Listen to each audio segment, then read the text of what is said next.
महोत्सवचं 20वं पर्व उद्या रंगणार. पद्मश्री डॉक्टर प्रतापसिंह जाधव यांना जीवनगौरव पुरस्कार.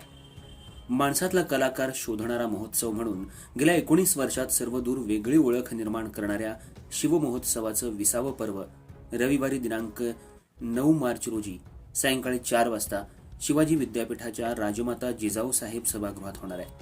यंदाचा जीवन गौरव पुरस्कार दैनिक पुढारीचे मुख्य संपादक पद्मश्री डॉक्टर प्रतापसिंह जाधव यांना प्रदान करण्यात येणार आहे, अशी माहिती शिवाजी विद्यापीठ आजी माजी स्नेह मेळावा कृती समितीचे संस्थापक अध्यक्ष डॉक्टर प्रवीण कोडोलीकर, मुख्य समन्वयक ॲडव्होकेट मंदार पाटील यांनी दिली. महाराष्ट्राचे सार्वजनिक आरोग्य आणि कुटुंब कल्याण मंत्री तथा कोल्हापूरचे पालकमंत्री नामदार प्रकाश आंबेडकर यांच्या हस्ते महोत्सवाचं उद्घाटन होणार आहे.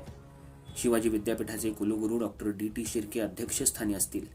यंदा शिवमहोत्सवचं 20वं वर्ष असून दरवर्षीप्रमाणे महोत्सवाअंतर्गत शिवाजी विद्यापीठाच्या आजी माजी विद्यार्थ्यांचा स्नेह मेळावा, शिवपुरस्कार वितरण आणि भव्य सांस्कृतिक कार्यक्रम आयोजित करण्यात आले आहेत.